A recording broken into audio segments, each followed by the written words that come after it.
ஓம் நமச்சிவாய. அன்பு நேயர்களே அனைவருக்கும் வணக்கம்.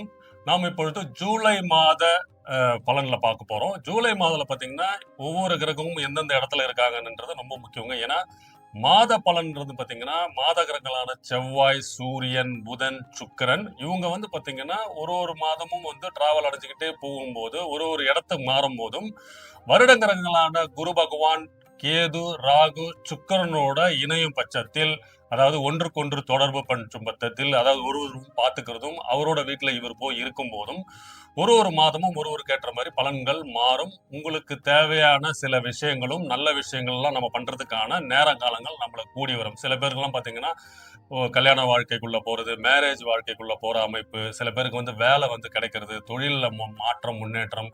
முக்கியமா பாத்தீங்கன்னா இந்த வீடு வாங்குறதுக்கு, இடம் வாங்குறதுக்குலாம் நம்ம ஒருத்தரை போய் பார்க்குறோம். ஒருத்தர் ஒருத்தர் உங்களுக்கு தெரிஞ்ச ஜோசியர்கிட்ட போய் பார்க்குறோம்னா, அவர் சொல்லுவார், இந்த மாசம் இல்லைங்க, ஒரு 2 மாசம் கழிச்சுட்டு போய் பாருங்க.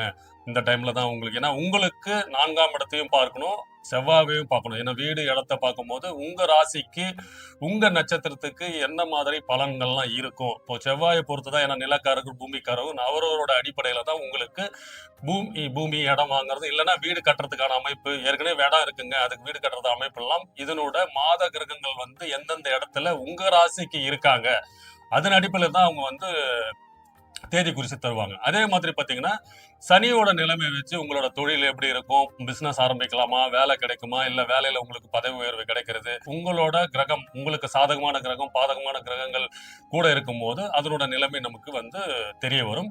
அதன் அடிப்படையில் இந்த மாதம் கிரக நிலைகள் எப்படி இருக்கு பாத்தீங்கன்னா, ஜூலை மாதத்தில் செவ்வாய் ரிஷப ராசியில் சுக்கிரன் வீட்டுல இருக்கிறாருங்க. சூரியனும் புதனும் புதன் வீட்டுல மிதுன ராசியில் இருக்கிறாரு. புதன் ஒரு 15ஆம் தேதி வரைக்கும் வக்ரம் அடைந்து, வக்ர நிவர்த்தி அடைந்து மறுபடியும் சூரியன் கூடயே போய் புதாத்தி யோகம் பெற்று மிதுன ராசியில் பலம் பொருந்தி இருக்கிறாரு சூரியனும் புதனும். சுக்கிரனும் குருவும், அசுரகுரு தேவகுருவும் ஒருவருக்கொருவர் கடக ராசியில் உச்சம் பெற்று இருக்கிறாங்க.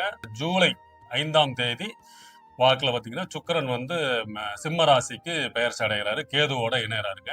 சோ வருட கிரகங்களான சனீஸ்வரன், சனி பகவான் ஜூலை மாதம் 26ஆம் தேதி வக்ரம் பெறாருங்க. சோ வக்ரம் பெறதுன்னா ஏற்கனவே உங்களுக்கு தெரியும், அவர் சூரியனை விட்டு 5 வீடு தள்ளி வரும்பொழுது சனியும் இந்த மாதத்துல, சனி கிரகமும் இந்த மாதத்துல இன்வால்வ் ஆகிட்டு அவர் என்னென்ன மாற்றங்கள், என்னென்ன யோகங்கள், பலன்கள் கொடுக்க போறாரு. அது மட்டும் இல்லாமல் செவ்வாய், புதன், சுக்கிரன், இவங்க சூரியன், இவங்க 5 பேரும் சேர்ந்து ஜூலை மாதத்தில் ஒவ்வொரு ராசிக்கும் சில யோகங்கள், பலன்கள் காத்துக்கிட்டுனே சொல்லாங்க. முக்கியமா சனி பகவான் வக்ரம் பெறது ஜூலை மாதத்துல பெரிய யோகமா இருக்க போது.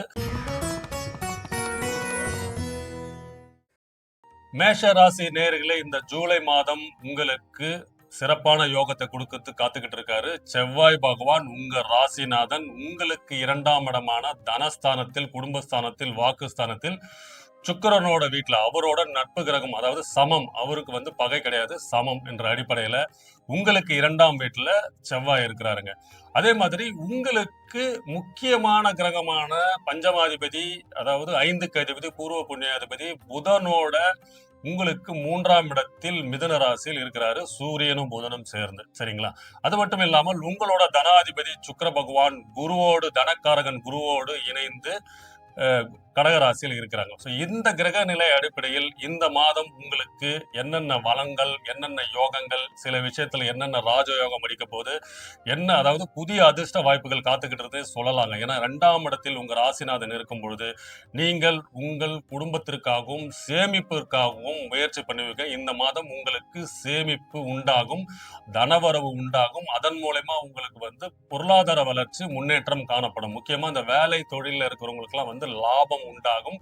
இது லாபம் எப்படி உண்டாகும்னு சொன்னாங்கன்னா, உங்களுக்கு வர வேண்டிய, இவ்வளவு நாள் நீங்க எதிர்பார்த்து கொண்டிருந்த உங்களுக்கு வர வேண்டிய ஒரு லம்சம் அமௌண்ட் சொல்லுவாங்க பாத்தீங்களா, ஒரு முதிர்வு தொகையோ, இல்ல உங்களுக்கு கிடைக்க வேண்டிய ஒரு appraisal amount, increment amount, incentive amount. இப்ப வேலையில இருக்கிறவங்க பாத்தீங்கன்னா ஒரு 3 மாசம் ஒர்க் பண்ணதுக்கான ஒரு அடிஷனல் இன்சென்டிவ்னு சொல்லுவாங்க இல்லைங்களா, அந்த மாதிரி ஒரு ஒரு நிறைய பெரிய பெரிய அமௌண்ட், ஒரு பல்க் அமௌண்ட் உங்களுக்கு வரதுக்கான வாய்ப்பு இந்த மாதம் கண்டிப்பாக இருக்குதுங்க. இதன் மூலயமா உங்களுக்கு சேமிப்பு, முதலீடு பண்ணுவீங்க. அது முக்கியமா பாத்தீங்கன்னா உங்களோட குழந்தைகள், இல்லைன்னா உங்களோட மனைவி, இல்லைன்னா உங்களோட சகோதரி இவங்களுக்காக வந்து நீங்க வந்து அவங்களுக்காக நீங்க கடன் வாங்கியிருப்பீங்க. ஸோ அவங்களுக்கு அதை திருப்பி கொடுக்குற நிலைமையில இந்த காலகட்டம் இருக்கும். ஸோ இந்த காலகட்டத்தில் உங்களுக்கு பணவரவு கண்டிப்பாக வரவதற்கான அனைத்து யோகமும் இருக்கு. அதே மாதிரி சில பேர் வந்து டெபாசிட் பண்ணி வச்சிருப்பேன் பார்த்தீங்களா? எஃப்டிலாம் போட்டிருப்பீங்க, இல்லைன்னா இன்சூரன்ஸ் அமௌண்ட் போட்டிருப்பீங்க. அதெல்லாம் முதிர்வு அடைந்து அது உங்களுக்கு அடிஷனல் இன்கம்மா வரப்போற காலகட்டமாக இந்த ஜூலை மாதத்தில் செவ்வாய் 2ஆம் இடத்தில் இருக்கும்போது வரப்போகுது. அது மட்டும் இல்லாமல் அதை நீங்க தேவையில்லாத செலவெல்லாம் இவ்வளோ ஏன்னா சனி பகவான் 12ஆம் இடத்துல இருந்து விரய செலவுகள்லாம் பண்ணிட்டு இருந்ததுலாம் இந்த ஜூன் மாதத்துக்கு அப்புறம் பாத்தீங்கன்னா அது கொஞ்சம் சுப செலவுகளா மாறி இருக்கும். ஏன்னா குருவின் பார்வையில சனி வந்ததுனால அது சுப செலவுகள்லாம் நீங்க பண்ணிட்டு இருப்பீங்க. இந்த விரய செலவெல்லாம் இப்ப நீங்கி சுப செலவும் இல்லாமல் சேமிப்பு உண்டாகும் இந்த மாசம். முக்கியமா செலவுகள் குறைத்து சேமிப்பு அதிகரிக்கும். சேமிப்பு பண்ணணும் அப்படின்ற ஒரு எண்ணம் உங்களுக்கு கண்டிப்பாக இந்த காலகட்டத்தில் இருக்கும். அதற்கு உதவியாக வந்து பாத்தீங்கன்னா உங்களுக்கு புதன் பகவானும் சூரியனும் உதவி பண்ணுவார்கள். அதற்கு முயற்சி, அதுக்கு உண்டான லாபம், அதுக்குண்டான தொடர்பு, அதற்குண்டான பெரிய மனிதர்கள் ஆதரவெல்லாம் உங்களுக்கு கிடைக்கப்பெறும்.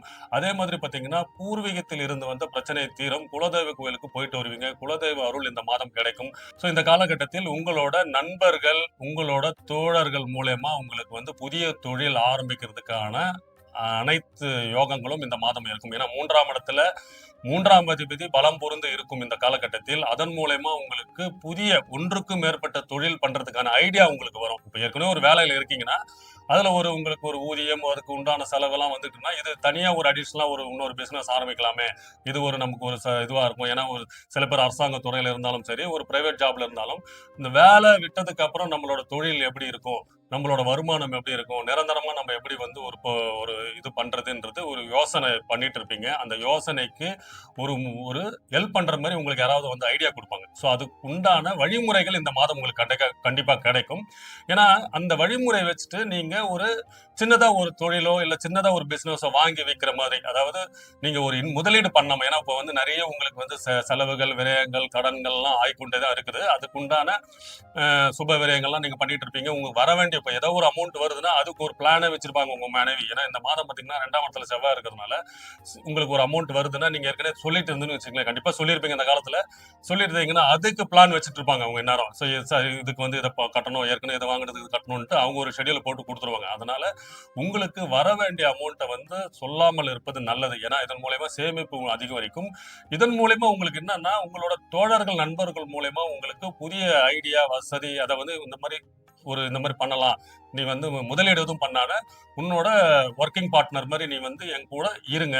ஒரு ஆஃப் டைம்ல ஒரு 4 ஹவர்ஸ் 3 ஹவர்ஸ் சப்போர்ட் பண்ணுங்கன்ற மாதிரி ஒத்துழைப்போட உங்களை கேட்பாங்க. அதுக்கெல்லாம் நீங்க சம்மதம் பண்ணிட்டு போங்க. ஏன்னா அது பெரும் வளர்ச்சி அடையும் அடுத்தடுத்த காலகட்டத்தில். ஏன்னா இப்போ சனி வக்ரம் பெறும்போது, ஏன்னா இப்போ உங்களுக்கு 7.5 சனி நடந்துட்டு இருக்கு. 7.5 சனி நடக்கும்போது தான் நிறைய பேர் வந்து பெரிய தொழிலதிபர்கள், பெரிய பெரிய நிறுவனங்கள்லாம் ஆரம்பிச்சதுக்கு காரணம் அடிப்படை இதுதான். அது மட்டும் இல்லாமல் ஏன் அந்த தொழில் நான் உங்களுக்கு கண்டிப்பா அதை சொல்றேன்னா, வேலையில இருக்கும் தொழிலுக்கான மாறக்கூடிய அமைப்பு சனி வக்ரம் ஆகுறாரு.